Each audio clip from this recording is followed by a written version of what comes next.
Woo! We are back. We are back again. Welcome to Great Convos, where whether you agree or disagree, you can always find great convos. I'm your host, Roger Caesar, the soulful guy. And that guy to my left or right, whichever side he's on. I'm here, Roger. Well, here I am. or here? Okay. No, the other side. This side? Yeah, Okay, there we you go. Yeah, here I am. I'm Alexandre Matt. I am today the solemn guy. We are opposites and we attract each other. Yes, we do. Don't Now, we? Roger today is soulful for a particular reason. We are going to dissect his world winning, well, third place winning speech from 2021. And he was really soulful in that speech because he was singing. I had some fun. Roger's speech was titled, "Is It In You?" Now, Roger, you encouraged us to think about or to wonder who inspires us, but also encouraging us to be an inspiration to others at the same time. Roger, can you tell me what was your inspiration for that particular speech? Why was it so important? Alexandre, I've always thought of my family as being the inspiration to me, whether it was as a young child or even now today. They've always been an inspiration to me. And the idea behind this particular speech was for people to understand the value of those around them and how much they inspire them. And of course, not only who inspires you, but to look at who are you inspiring as well. And sometimes you don't even realize it. And I think it's very clear that even in today's society, in this world that we live in, that it's so important to understand both sides. Yeah, and this was a speech that was personal, deep, significant.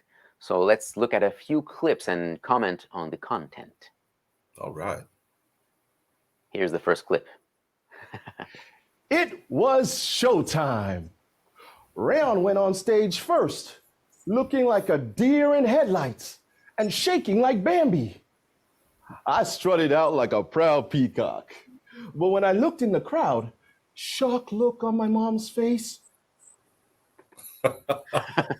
There's the shock look. There's that shock look right there. And I really do enjoy the contrast between the two animals, the deer and the peacock. Yes, yes. I wanted definitely to show the difference between the two of us when we went out there. This story, and to talk about it from a deeper perspective, this is a story that we have talked about for years and years amongst us in the household. My mom, my sister, myself, we've talked about this over and over again. It's one of the funniest moments we ever had, and we clearly remember it, how she went out there. And I wanted to show that her nervousness in that moment was similar to a baby deer, like looking like Bambi, shaking, legs shaking and everything. And then, of course, myself, who just wanted to go out and have the time of my life. So that was the proud peacock. Yeah, so if you're writing a speech and you were looking to have some descriptions, sometimes a metaphor speaks much more than a description. You could have said, oh, she was very nervous and her knees were shaking and did that. But a deer in the headlights, just a few words. You're saying much adds more to it. It adds to the vision that one would have in their minds as to what she looked like. Yeah. Hello, everyone, for coming on. We didn't even get a chance to say hello to our audience. Hello to everybody who is tuning in today. Thank you for supporting us as always. Go ahead, Alexandre. If you've got comments or questions for Roger as well, feel free to write them in the comments directly in Facebook or LinkedIn. Now, let's go to the next clip. We're skipping ahead a few seconds. I lost the clip. There it is. You can't lose. Showtime. All right. Baby, you'll find There's only one love, yours and mine. I got so much love. Wow, Wow. not bad. Yeah, not bad. So that was you. That was me. Wow. That was you when you were 11 years old. Roger, can you still, are you a better singer now than you were? Oh, the 11-year-old would probably say he was, but I think I've learned to develop those skills over time. I mean, let me see if I can do this again. Let me see. Baby, you'll find there's only one love, yours and mine. I got so much love. Oh, there we go. I gave you the full stage for that one, Roger. Thank you. Thank you. That was one of my favorite songs growing up. And my mom loved that song as well. So that was the inspiration for doing that particular song at the talent show that year. And I've talked about this before, that when I looked at even the cover, and I talk about this even in my workshop, and you were there and saw it, the picture of myself at 11 years old sitting on the floor, legs out, just lounging, so to speak, and the cover of Lionel Richie's album was exactly the same. So it's funny that we were able to contrast or compare the two. Well, you've got one fan here, so when your next album comes Yes. out, perhaps Julie will buy Thank you very much, Julie. You've got at least one album sold.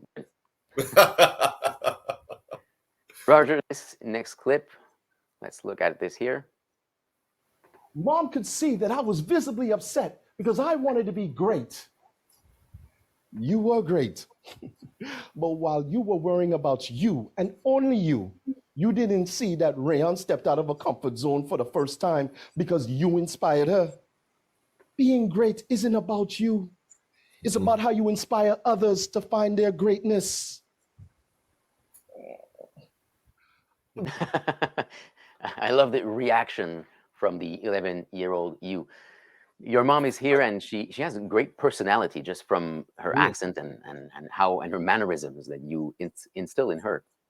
And we're only 2 minutes into the speech, and already you're hinting, well, not even hinting, this is the message, right from 2 minutes. Yeah. One of the things that I learned a long time ago from great speakers before us was that you want to clearly identify your characters in your speech. And by doing that, it could be their voices, it could be how you have them appear in your speech, their mannerisms.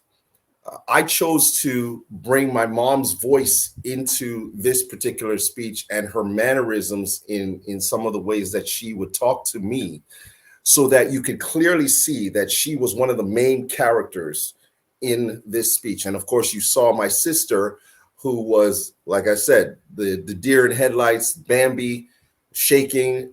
You can visually imagine what she looked like. But it was important for me to bring those characters in and develop them very early. And of course, as you said, with the message, it was clear right away, very early in the message to me and many others who had written back to me and said that they enjoyed the speech, that they knew what it was, the message was right away from that particular line right there.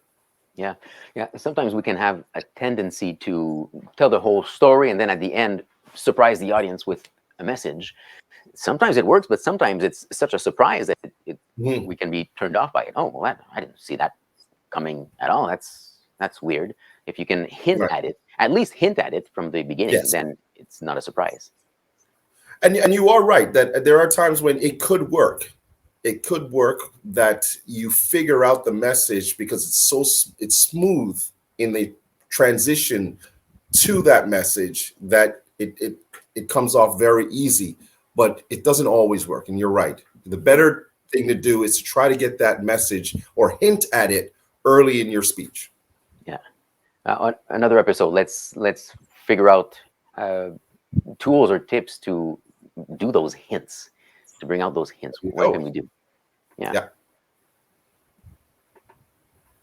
Where am I, Roger? There I am.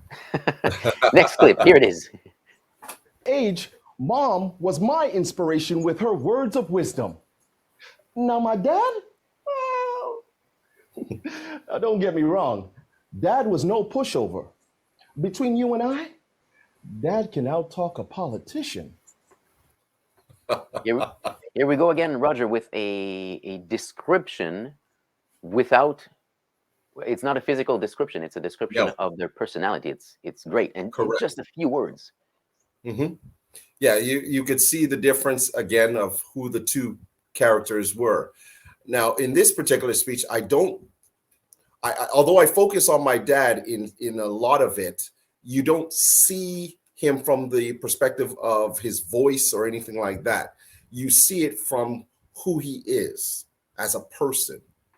So the words that I chose to use to describe him is how you are able to visually see him in your mind. Yeah, and if I'm not mistaken, we don't hear him, do we? No, not in this one. Semi-final speech, you do. Yes. Oh, that's for another day. Remember that one. All right, next clip. I resented him. Thought he didn't care. And at 19, I left home thinking life would be better out there. And Dad did what any other great father would do. He celebrated. He even renovated. You know, it's a good speech when the speaker can still enjoy it many times after delivering it. I think it's the same thing last week when we talked about your speech. You could see that you were enjoying talking about it. And when you create a great speech, or in your mind, and of course in the minds of others, it's beautiful to rewatch because you know that you put your heart and soul into it. In that particular scene right there, that was more about the conflict with my father at that time. And we talked about it in the beginning that you never know who you are inspiring, but then again, you don't know who's inspiring you, and you got to look out for that. In this particular case, I never realized who my father was to me because I was always looking at it from a negative perspective. And that's where that conflict came in, where we would constantly clash, butt heads, as they say. And of course, I left home very early at 19, and it turned out to be one of the worst mistakes that I had made. Well, teenagers have a tendency to make mistakes, and other people can learn from them. Hopefully, our own teenagers would be able to learn from our own mistakes, but it's not always that way, is it? No. But we often will. Like I've got two beautiful daughters, and I have seen little things that they will do, and I'm quick to tell them, look, you know what? I'll tell you how that's going to go. It's going to go like this, and then it's going to happen like this, and then it's going to go like this. And you can see their face go, how did you know? That's how it is. We are smarter than our kids think. And every generation is like that, right? Yes. I thought my parents were clueless, but I now know better. And I think that's also the underlining story here in this particular speech, is that I thought he didn't know any better. Right. Meanwhile, he did. Here's one part that I absolutely love. You do a description of a situation, very dramatic, getting out from the club, and there's a violent incident. You have very short sentences, a slow pace, and it is much more powerful than if you had described in a like in a book, like in a novel. You don't need to describe every single detail if you deliver it in this way. Check it out. But when we left the club, bullets rang out. I was shot twice. Jay was killed instantly. Wrong place, wrong time. It's a beautiful moment, Roger. All those sentences were 3 or 4 words, delivered very slowly. Now, if you're watching this and you have a deep moment in your story that you want to relate, try it this way. Fewer words, more time. This was, again, I had great coaches working with me. I got to give a shout out to Catherine McKenzie, who I think is on here today. Again, thank you, Catherine, for all the years of being by my side. Neil Dunsmore, who brought the funny out in this particular speech. And of course, world champion, 1999 world champion of public speaking, Craig Valentine. And that particular part right there was from Craig Valentine, who showed me how to, as he put it, trim the fat off of it. And we cut it down into as few words as we can, but still leaving an impact by using the pauses that were important, by slowing it down, and the mannerisms that I carried while delivering it in that moment.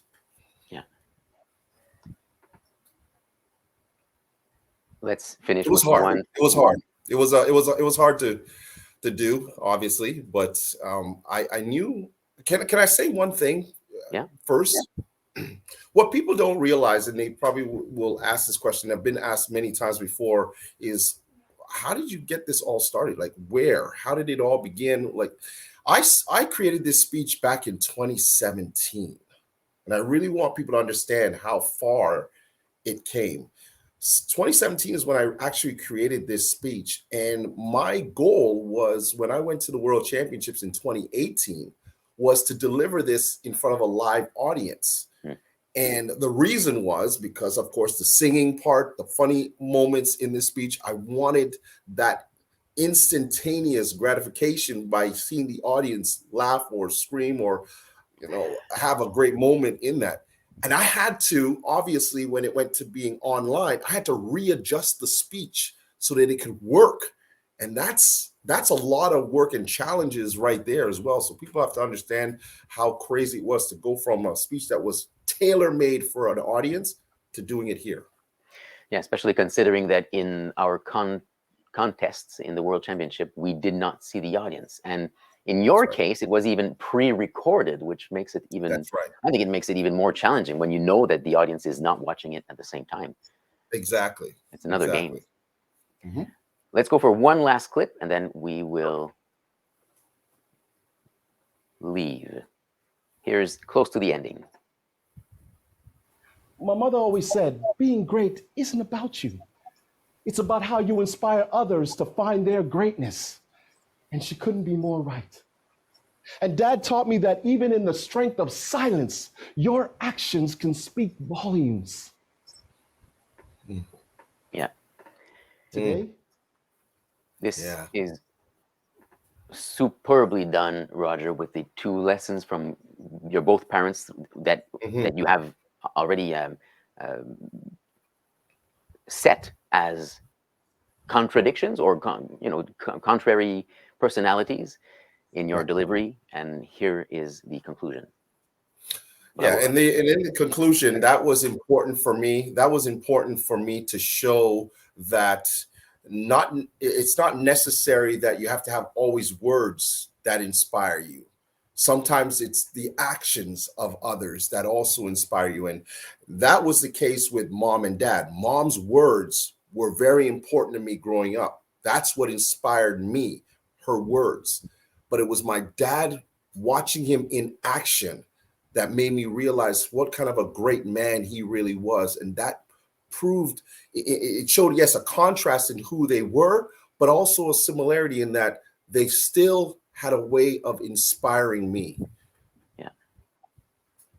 Excellent, Roger. Well, we are out of time right now. We will continue next week, Roger. Roger, do you want to tell the good people what we are going to converse about next week? Well, first of all, I'd like to say thank you to everybody who was here today. If you have comments, if you have anything to say to us, please put in chat. I know we only went through a few little clips here, but if you want to watch the entire speech, go on YouTube or go on my channel, RogerCaesar.com. You can look me up and ask me any questions that you may have with regards to that. But next week, we're flipping it around. We're going to switch it up a little bit. Now we're going to definitely go out there and talk about something personal. Our kids, family life, and how it is. How is it that these two gentlemen here have navigated their success in their careers and still remain true to their family and stuff? So we're looking forward to that as well. Inspiration comes from family, and will be the subject of our next episode. Thank you so much for joining us today. And as a reminder, not only here but everywhere, whether you agree or disagree, you can always find great convos. See you soon. Bye-bye. Take care, everyone.